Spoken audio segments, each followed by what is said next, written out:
Baboya Bandima aux Zanzambe. Je le confirme que tu es Dieu.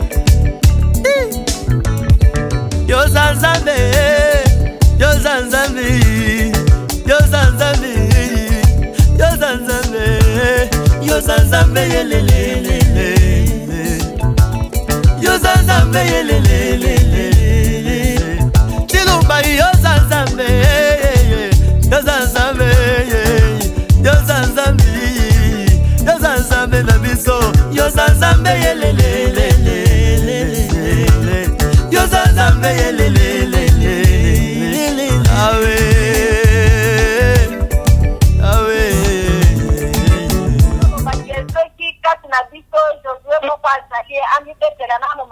C'est-à-dire ceux qui cassent la biso, oyo azalaka obéissant ou obéissance na parole ya Nzambe, oyo azalaka ndenge commandement eyetisaka biso, oyo azalaka fidèle, oyo alingaka Nzambe koleka biloko nyonso eza kaka commandement moko, afanda lisusu kolibetela maboko makasi na ye Nzambe wana ye makambo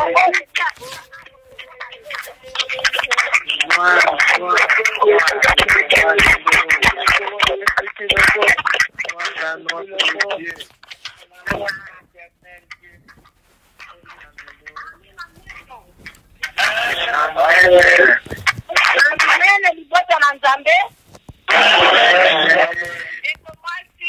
De Komobali, le diable existe. Les démons existent dans ce monde. Les liens existent. Les chaînes démoniaques existent. Les prisons sataniques existent sur cette terre. Les maladies existent. Mais toutes ces choses que je viens de citer sont pour les païens. Ces choses sont pour les païens parce que nous sommes rachetés par le sang de Jésus-Christ à la croix. Alors, Makambo et Zapon a bisoté. Notre salut, notre rédemption est totale de Komati, est achevée, est parfaite, est accomplie, est complète. Alors, de Komati, de Komobali, et quoi il y a un abitou, et quoi il y a un amour, Kachina, yon Zanda, Vandi, Molimo Mostan, Oso et identité na yo, Okote le ma, Okobange loko mokote, Olobi kengai na zali mwana na Nzambe. Fala zeya na kopikola, allez, la tena moto. Problème est à la makanda, ata ya deni ni jamais na kotia souci, inquiétude, kozwangaji. Pona ni yedi, na yebyo ya zakati na ngai, na tambola kana ye, yende mutu anakisaka nganzela. Papa, azako kondire ngai, azako corriger ngai, azako éduquer ngai, azako conseiller ngai. Il suffit na pesa ye kaka place na ye. Amen. Wana autorité kasi na ngai, a orienté yango, na wana nazokinde. Yango wana. Alléluia. Bato ya molimo. Biso toza bato ya molimo. Gloire à Dieu. Biso bato ya molimo. Po tozali centre de réveil spirituel. Amen. Biso toza bato ya réveil. Alors, il faut tout dire que la Saint-Esprit place na ye. Amen. Biso asala musala. Bakoki kotonga biso peke toza bato ya réveil. Ce qui tozo prête importance na Saint-Esprit. Ce qui toyebi valeur ya Saint-Esprit. Toza bato ya molimo te. Toza bato ya réveil te. Mutu nyonso oyo aza mutu ya réveil, il faut attirer la Saint-Esprit et conduire. Ye moko alakisa yo nzela, ye moko abanda kodikte yo. Mais nazozonga nanu muke na nsima oyo papa paster awa azolobela biso ndenge Nzambe atongolaki Josué. Mpona nini bazalaki ebele, Kalebe mpe azalaki wana. mpona nini batombolaki kaka ye obéissance, intégrité, fidèle na liloba na Nzambe. Na Nzambe yo moko aza koencourage ye, aza kofortifie ye. Epe ayebisi ye soki bosali bien, soki olingi ata ndenge napesi bapromese, soki olingi nyonso oyo ekende bien, yosala nini? Umela na liloba. Yotanga liloba butu moi, nde bilei na yo. Eza na Josué 1. Médite les jours et nuits de comment ndeko mobali. Soki biso moko toza koméditer la parole de Dieu chaque jour, 7 jours sur 7. Tozoyoka oyo Saint-Esprit aza koyebisa biso bandeko. Biso moko toza na besoin te ya kobenga bato to banda kotémoigner ke na Nzambe la saiba wale te. Bato bango moko bakobanda kotémoigner mpona biso. Sanke biso tofongola monoko. Mama ona nayebelaki ye boye, papa ona nayebelaki ye boye, me banda akosa na centre de réveil spirituel. Namoni changement. Alors bato bakomi komonela Nzambe na bisaleli na yo, na di na yo. Mpona nini? Po ngai sikoyo nakomi fidèle. Nazobika na mokili me naza moto ya mokili oyo te. Alors nakomi kotalela Nzambe. Na monoko na ngai nayebi eloko nini nakoki korépondre. Lisazo baba mingi nazoyoka ye, me mpona korépondre eza problème. Mpona nini? Nazotikela Saint-Esprit de Dieu azwa bisika na ye. Eza kaka naweki boye na répondre. Wana yo nde moto ozosala na nzoto. Kasi biso toza bato ya molimo. Amen. Kaka soki bayebi te o répondre. Soki balobi te yo wana ovandi nye balobi banda na centre de réveil spirituel akoma baba. Okobanda koloba ti ndenge okotise koyoka ta réponse te. Eza nini? Otango ye akotaka avandi vraiment. Eloko ya liboso eza nini? Transformation.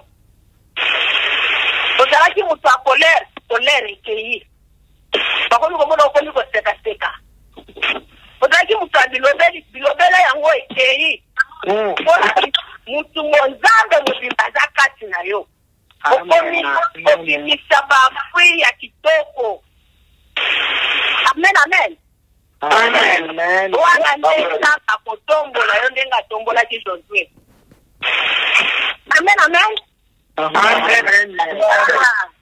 Petit papa Olivier aza kati na biso akoki kotangela biso Actes des Apôtres chapitre 1 verset 6 jusqu'à 11.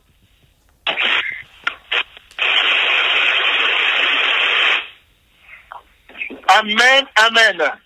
Amen.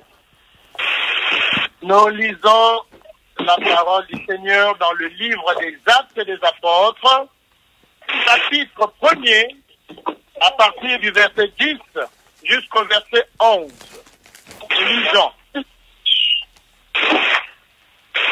Et comme ils avaient les regards fixés vers le ciel, pendant qu'ils s'en allaient, voici 2 hommes vêtus de blanc leur apparurent et dirent: Hommes galiléens, pourquoi vous arrêtez-vous à regarder au ciel?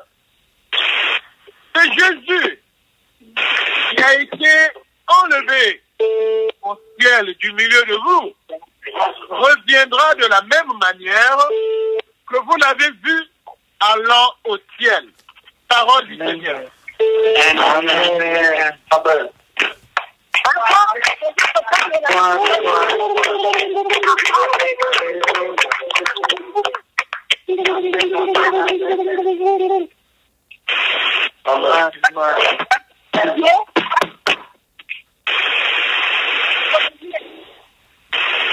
Pardon? Chapitre 1, verset 6. Bandana 6 à 11. Amen. Nous les reprenons la parole du Seigneur dans le livre des Actes, à partir du premier verset, chapitre 1er, verset 6 à 11, nous lisons. Alors, les apôtres réunis lui demandèrent, Seigneur, est-ce en ce temps que tu rétabliras le royaume d'Israël? Il leur répondit, ce n'est pas à vous de connaître les temps ou les moments que le Père a fixé de sa propre autorité. Mais vous recevrez une puissance, le Saint-Esprit, survenant sur vous. Et vous serez mes témoins à Jérusalem, dans toute la Judée, dans la Samarie et jusqu'aux extrémités de la terre. Après avoir dit cela, il fut élevé pendant qu'ils le regardèrent, et une nuée le déroba à leurs yeux. Et comme ils avaient les regards fixés vers le ciel, pendant qu'ils s'en allaient, voici deux hommes vêtus de blanc leur apparurent et dirent, hommes galiléens, pourquoi arrêtez-vous à regarder au ciel? C'est Jésus qui a été enlevé au ciel du milieu de vous, viendra de la même manière que vous l'avez vu allant au ciel. Parole du Seigneur.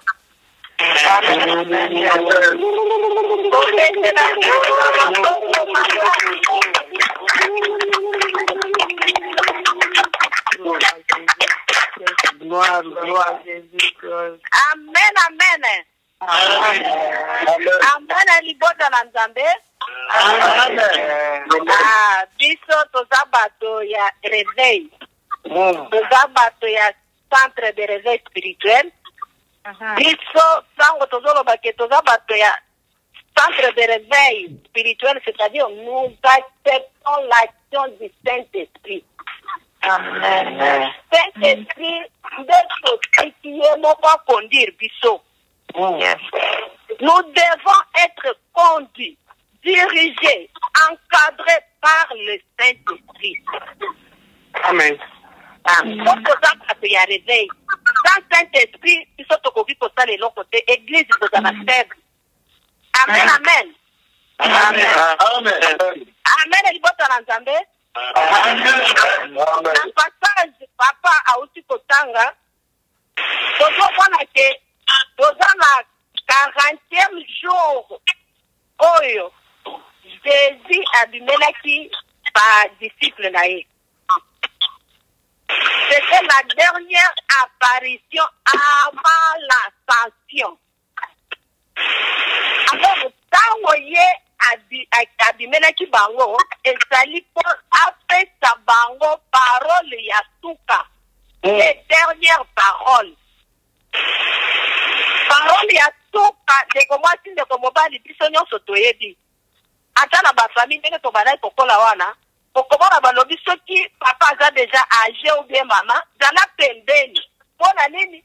Moko akoki kolobela yo ba parole ya suka.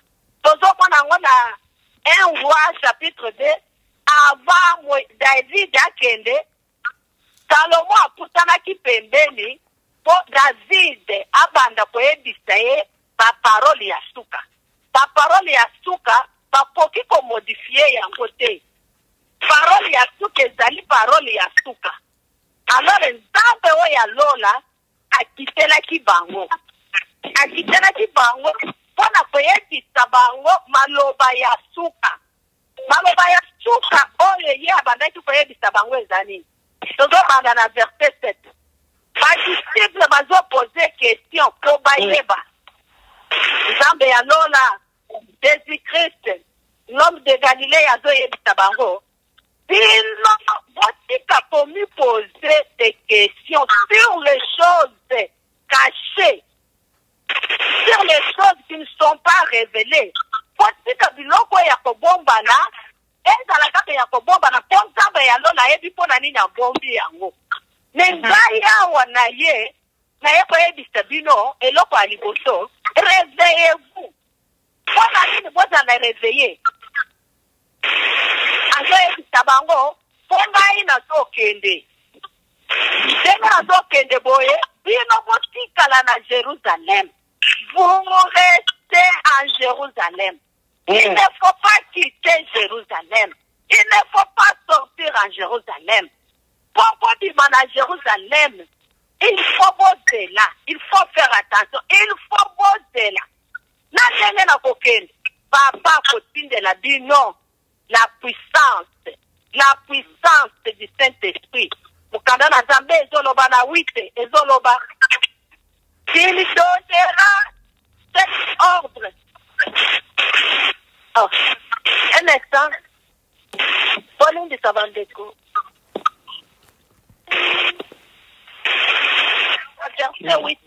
Mais vous recevrez une puissance. Le Saint-Esprit survenant sur vous. Et vous serez mes témoins. De comment de comment bali. Azo yebi sabango ngai tango nazalaki na bino na bandaki kosinda bino na mission. Bosala boy. Bobondela pona bato badika na kombo na ngai. Me ngai siko nazokende. Koko kiko bimate. Koko kiko tambola bino moko te. Pona nini poste ndenga kozawa na puissance nano elati bino te. Boza na couverture ya puissance te. Koko nde bote défendre ndenge nini. Ngai zambe ya lola na zongi pona koyebisa bino les dernières paroles. Restez à Jérusalem. Ne sortez pas. Ne bougez pas d'ici. Jusqu'à ce une puissance. Et ya kolata bino. Koboye manene. Ya kozala témoin. Loko na yona ngai. Tokoki kozala ba témoin te. Tant que tozala na ouverture. Ya Saint-Esprit. Ya puissance. Amen, amen. La fois passée, Maman Thérèse a fait sa lobby. Naker, oya niyaki Jésus. Oyo atambona ki likolo amai. Oya bimisaki mopanga kati mutulitoi. Mais tango Saint-Esprit ekitaki, azwaki parole. Bandeko, toza batamba bomba te, toza boy na boy. Kona nini po déjà Saint-Esprit et c'est la taquille. Amen. El gota na Zambé. Ya yona ngai tokoki kotambola boyete totikela. Toboya kotikela Saint-Esprit place na ye. Il faut toye d'importance ya Saint-Esprit kati na biso. Baebi balobi azakat na biso. Azakat na biso. Saint-Esprit en nous, avec nous. Alors, il faut totikela yeta. Il faut to banda koyoka ye. Il faut to banda kostolola kana ye. To banda kozwa ba décision pamba te. Poye mo faza kati na biso. Dengo zoko sawana azo mona ya vandi. Dengo zoko na makambo ya kitoko te amona avandi na ye. Azo yoka yo ndengo zoko. Azo mona yo ndengo zo sala. Avandi na ye. Ne yo kuna uzate. Yango na lelo conscience na biso ezonga. Toyaka ke kati na biso tozali na nzambe. Nzambe il faut kotikela ye place. Il faut kotikela ye a jouer rôle na ye kati na biso. Po yende mutu apesaka biso ba conseil. Yende mutu anakisaka biso nzela.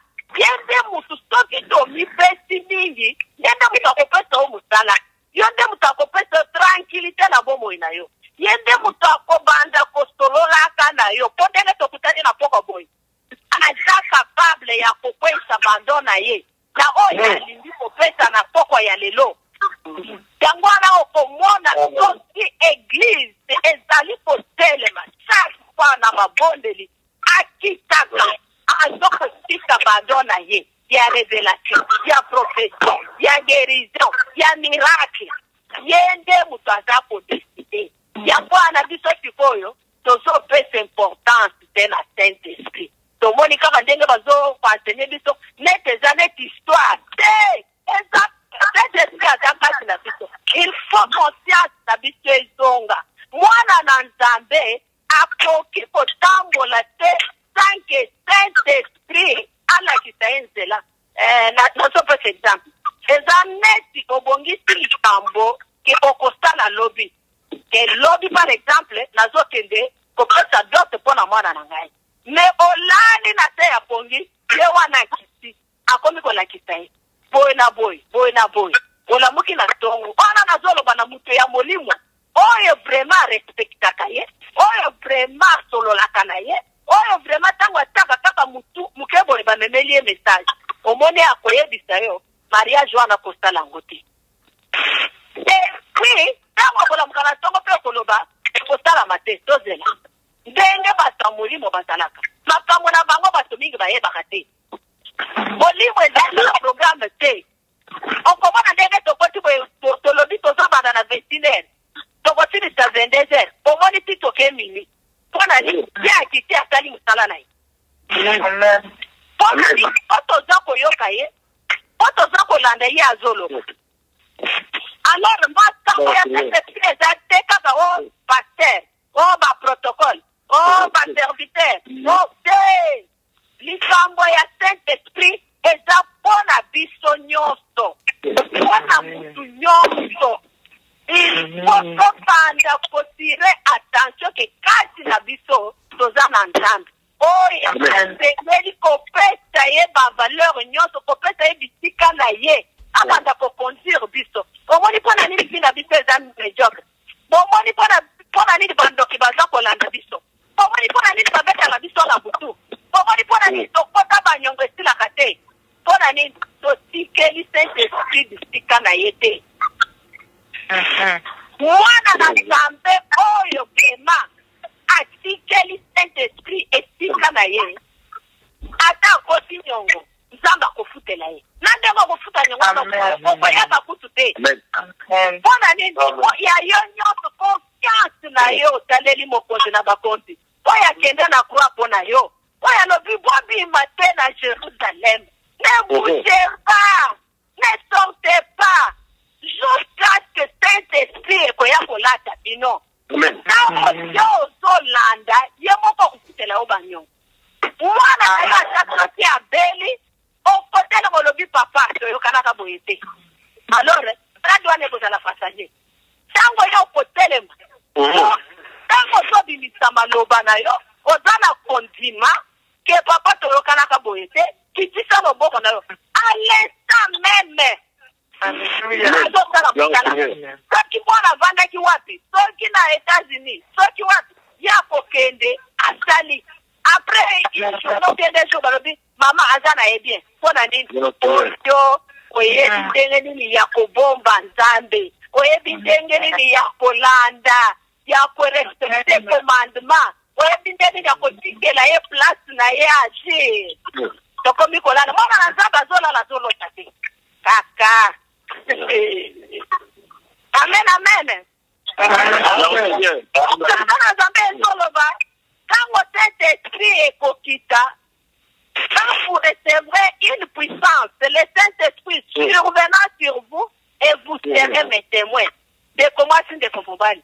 On pose à la témoin de Jéline. Témoin à Zanani.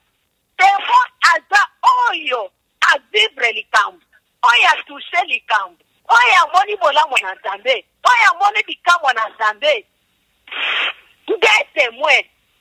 Obingai naza témoin pour la nini. Parce que je suis en train de vivre l'amour de Dieu. Je suis en train de vivre la grâce de Dieu. Na ina bandaki kolana na ndako te na butu bazobeta na komi kolana.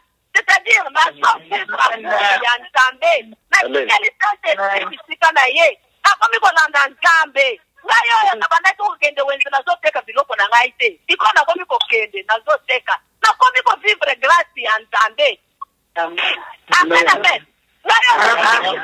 Iti samedi makolopat banda nakanga bana Nzambo unaza kolanda na bela na lisusu bakolo na ngai te nakoma na ngai tranquille de wana komi témoin bato ko bolo mama wana kutabana di kotambola te abanda ko telema te mais to mona un certain temps akomi normal pona nini otikeli Saint-Esprit place na ye oyebi valeur na ye oyebi importance na ye osala makambo okomi place droit na yo ezosuka otelemi wana olobi papa yo sala papa yo yebisa ngai papa lelo nazolala likambo oyo bauti koyebisa ngai nayebi te réponse naza nango te mais yo opesa ngai réponse ntango na kondima kaka na kondima na yo okotaka motu na zoko 2 minutes ezebele yo wana yebisi mwana na ngai asala boye Saint-Esprit alobaka aza mutu aka ndenge nazoloba boye Saint-Esprit mpe akolobela yo bongo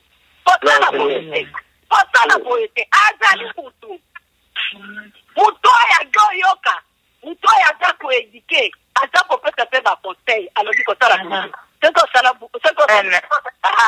okoperde soki osali boye okende liboso tonga nsima lelo kobima te lelo koloba te lelo kende ogene lelo lia ndambo lelo omwana bandeko na yo wana te kende osala ye kaka Saint-Esprit nde akoki kosala boye yango wana tobengaka ye moninga malamu amen amen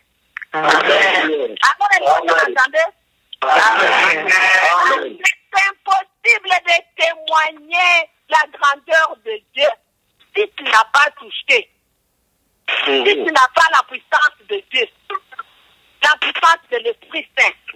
Yango ana tokanga mana nzambo nzambe ya réveil nzambe akafuwa tokanga mana nzambo oyo totala mitema na biso nzambo oyo akotelemisa biso nzambo oyo akopesa oyo mitema na biso ezoluka ya liboso toluka ye nani toyeba ye na mozindo ezala te kaka pesa ngai ndenge mama Teresa banda koloba kaka me ozoya aka na me ya nzambe alors que balobi mobimba présence na yo ozoluka te kaka pesa ngai kabela ngai otala boy sembola lobo bien sûr mais luka pe présence na ye okoki koluka kaka eloko moko te yango wana biso nyonso pendant la semaine tomi posaka la question est-ce que na moment oyo toluki ye na moment oyo tokoti na bajeune mpona nini nzambe nazokota jeune mpona bato oyo bazobela na mokili nzambe yokela bango mawa nzambe nazokota jeune mpona bandeko nyonso oyo baza na prison bamosusu kutu baza na kondima koleka ngai nzambe nazokota jeune mpona bandeko oyo bakoka ta kozwa lipa te nkolo ozokota mpona bato mosusu osali jeune oye kolia na poko nzambe nalie ndambo boyo ozosalela bango amen amen toza jour na biso ya komba oyo eza makambo ya mama Teresa nzambe lamesa pambola biso tokeketi mokonzi na bakonzi makasi Gloire à Dieu.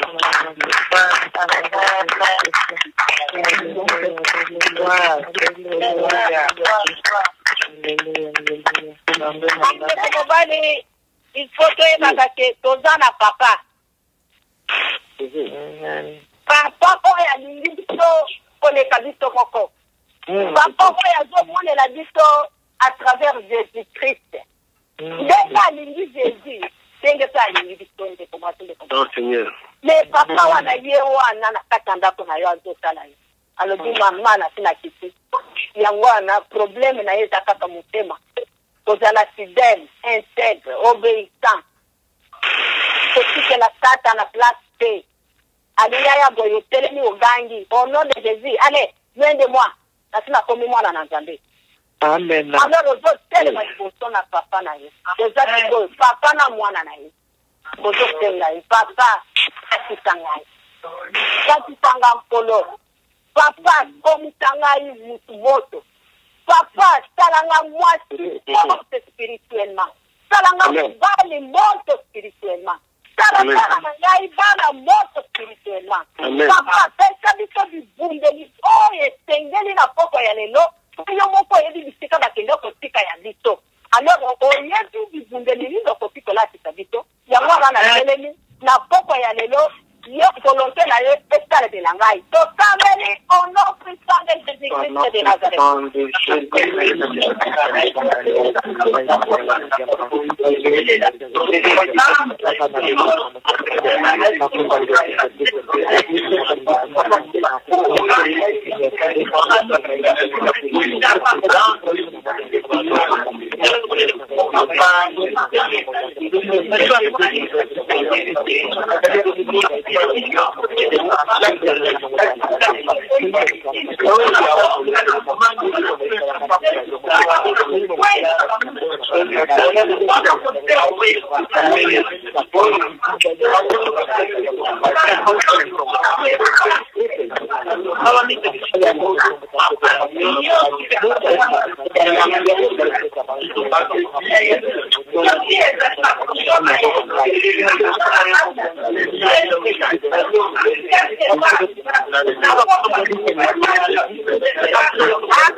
Amen. Oya sana konzima nzambe ya kabundia lesa na kiti. Kaka na konzima na yesu. Dans 2 Pierre chapitre 2 verset 19b. Car chacun est esclave de ce qui a triomphé de lui. Amen, amen. De comment si de komobali. Avant que de nano ko attaquer banduki. Avant nano tokende ko attaquer tokata banzungu oyo soki totumbango tomikala biso biso moko. Place nini satana kota kana bomo ina biso. Okoki ko sambe, okoki ko gêner, okoki ko lobanland. Mais satana ebi bisika azuela kayo. Na point nini azuela kayo. Na point nini yo tikela kaye porte. Faiblesse nini satana kota kana bomo ina yo moko yifu. Yango anozo tele maliposo. Oze di papa. Faiblesse nanga ezalaka. Ona kokanisa. Makambo eko tilaka jamais kosala mana bomo ina kai. Faiblesse nanga ezalaka kaka pona koloba makambo ya mabe ya bato. Faiblesse nanga ezalaka kaka pona kobangela kabana na kati ya ndako. Faiblesse nanga ezalaka kaka soki mobali atali boye na répondre na boye nzoka na eba kaka kitoko suka wana kwa kanda ezwaye.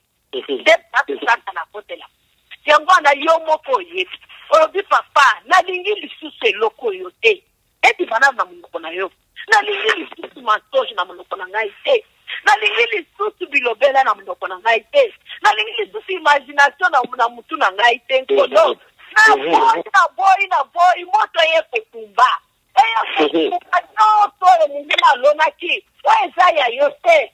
Que mon père n'a pas planté doit être déraciné. Au nom de Jésus.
Alléluia.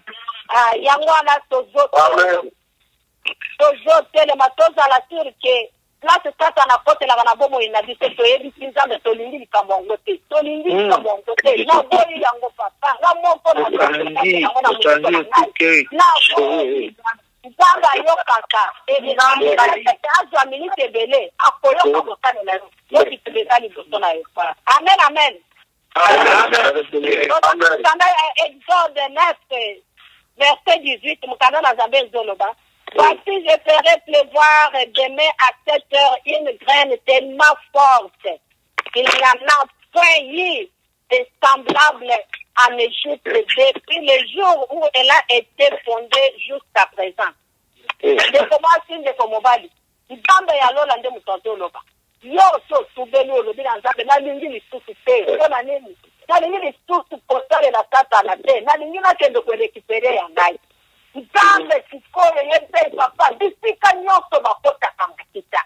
Bisika nyoso bakota kana reunion. Kaka na kombo na ngai. Kaka na kombo ya bana na ngai. Kaka na kombo ya mobali na ngai. Bayeko binisa mutu moko bakazi batonde de commandement bapesier. Balobi yo okona ueshuaka te. Nandela biso likamboi. Yo ozo sala nini? Ozo kende kokitisa mbula ya mabanga ya moto. Ekonoka bisika bakendaka koloka. Banda koloka na lesila kosala mate. Ozo nata kanda ya mulimu. Ozo loba yenza na makote na kanati ya mai. Mbula ekita. Asana zamba. Saka ezika. Na timetera na séjour de mort. Ozo sinda. Na kupepo ozo sinda tourbillon. Ozo sinda na nord. Toki ozi yete na nord. Ozo sinda na sud. Toki ozi yete na sud. Na l'est. Na l'est ozi. Na l'ouest. Ale kiti samo.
L'Éternel se tournant vers lui et dit, va avec cette porte que tu as et tu délivreras Israël de la main des mendiants. Amen, amen. Oh, c'est pour moi qui ne comme pas. Ah, zamba sala tiki. Ah, oso c'est moto bisika bakenda kapukute. Zamba lobi. Dengo zawana. Okomi musumusu. Yebo pa zakati na ye. Sangana nzabezo ye bisabiso ke. Mokili oyo zamba créer en okaka na lilo. Ifoyo Saint-Esprit. Oya zakati na biso. Azote la pema loba na yo ebima. Oya ke kotala bosala. Mais sikoyo zamba lobi. Kaka na force oyo yo zana ngona poko ya lelo. Ba oyo nyonso basala ke tani ekoma malheureuse boye. Bazo diriger famille batanga bozuli ya bato nyonso na kati ya libota.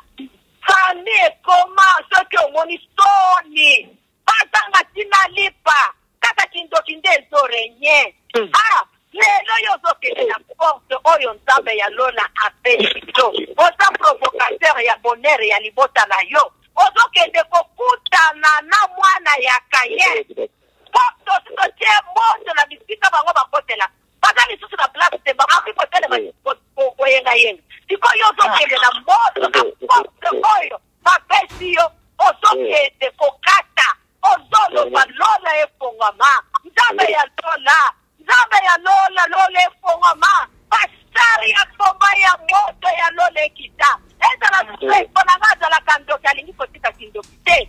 Ah, lelo akomona ya ye. Eza na seko na ngaya kenda kotimba kisi kuna kuelimine kami. Lelo akomona ya ye. Eza na seko na ngaya akanga mabala ya kwandi. Lokenda kakata tozonga ka. Lelo akomona ya ye. Eza na seko na ngaya kupi. Akomi komone la bana. Bana bakomi kotambo na basomo na mama na bango. Lelo akomona ya yale kekita.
Alors que tout ça ensemble.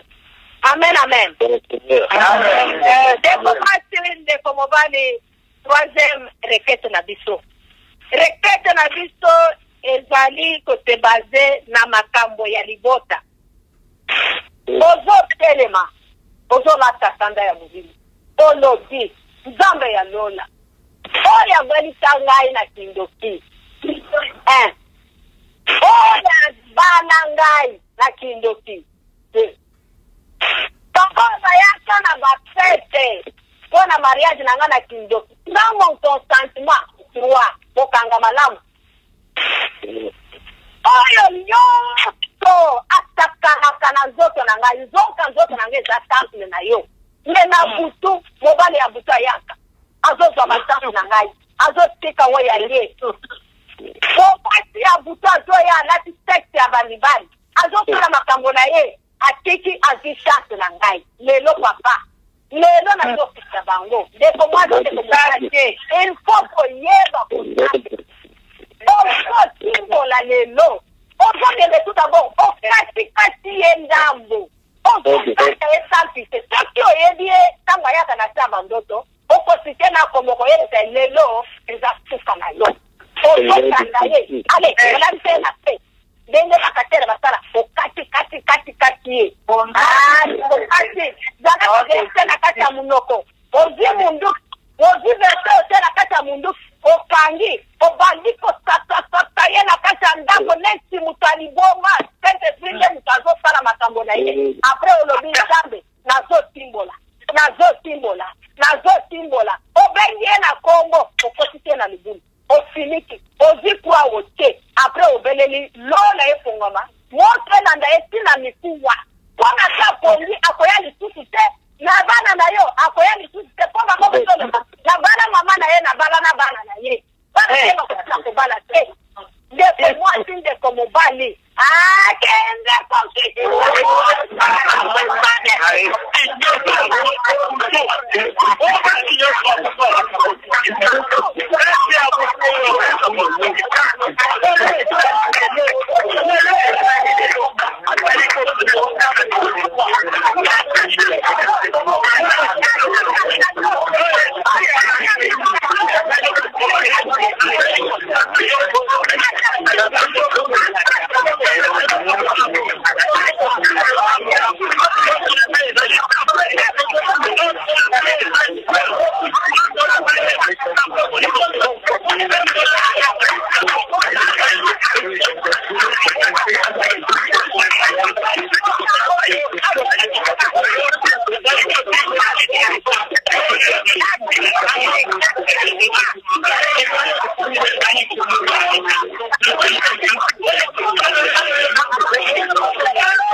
Je vous ai donné le pouvoir.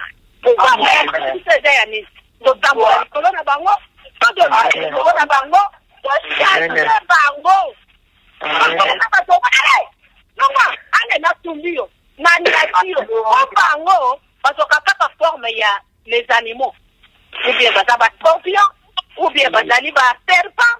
Alors il faut qu'on y a un scorpion, tout ça n'a rien à soigner. Alors je vous ai déjà donné. Allez, ça y est, il y a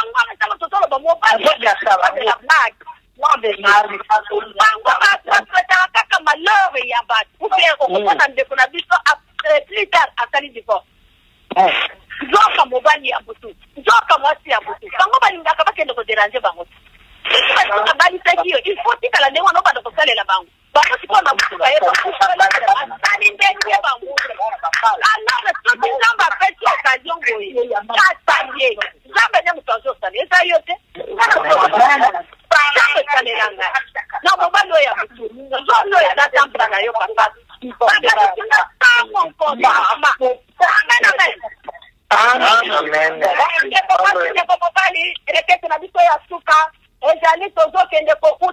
Roi de Java. Roi de Java aza roi nini.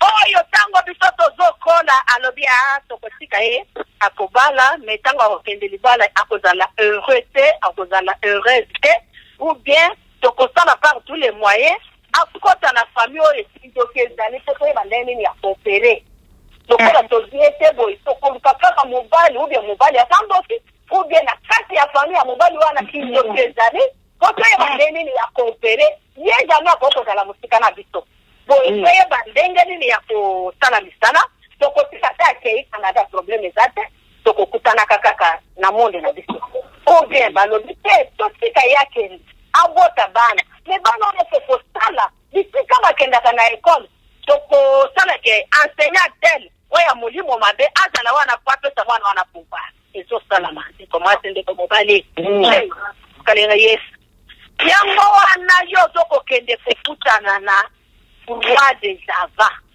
oyo alobaka kende kala mingi te tokozwa ye kala mingi te tokosala boye ou bien mobali ya kindoki ou bien famille ya kindoki ou bien yo soki oza mobali bakotinga yo na famille ya mwasi ou bien mwasi ndoki so banda kokopere na bandeko na yo ou bien na mama ou bien na papa ou bien bakosala ke mama bokilo azwa place ou bien papa bokilo ou bien ndeko na yo ya mwasi ou bien ndeko na yo ya mobali bakosala par tous les moyens azala pembeni na yo kwa banda kokontrole yo ndeko mwasi ndeko mobali yo okoti libala esengo ya libala oyokaka ngo te na libala okomineti mwana klase bazokontrole yo esengo eza te nzoka makambo esalama na famille na bino makambo esalama na famille ya mobali na yo na butu bafutanaka baza kokonklire yango wana boye sikoyo tia bana pembeni papa tia mwasi pembeni ozobima lokola nani lokola Jacob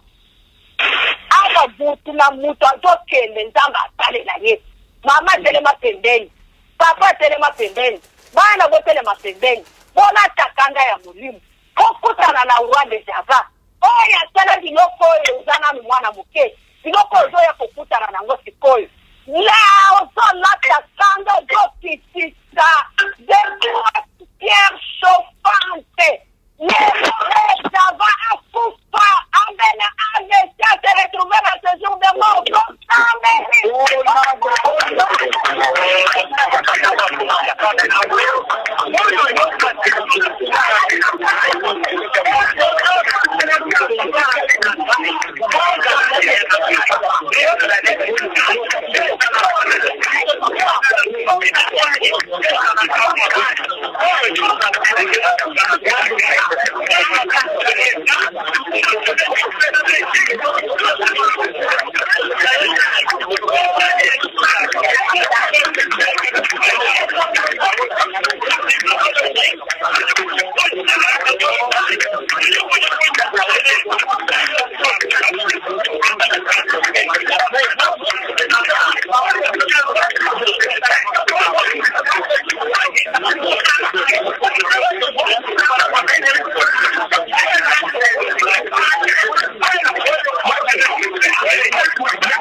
Mama oya zosalela nzambe butu moi kaka na aliro bozana ngo bozokende lelo kokutana na roi de Java boyoka sango ke atelemi makolo zongi normal alekitisa mo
Nouvelle alliance, c'est une alliance de vie éternelle. C'est quoi? C'est des bénédictions au-delà de toute mesure. Au-delà de toute mesure, pourquoi? Nous avons la bénédiction spirituelle, physique et matérielle. Une alliance de haute protection du vie. Une alliance d'appartenance à Dieu. Une alliance pour servir Dieu de commencer de commencer. Toto eliba technique nini tokoki kotelema liboso ya mongona mpona kosedepanda nzambe alingi biso makasi mpona Yesu apambola biso.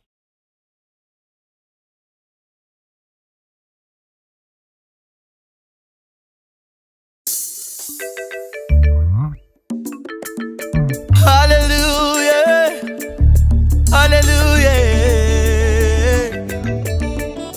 Baboya bandima Ozanzambe. Je le confirme que tu es Dieu. Yo Zanzambe, Yo Zanzambe, Yo Zanzambe, Yo Zanzambe, Yo Zanzambe,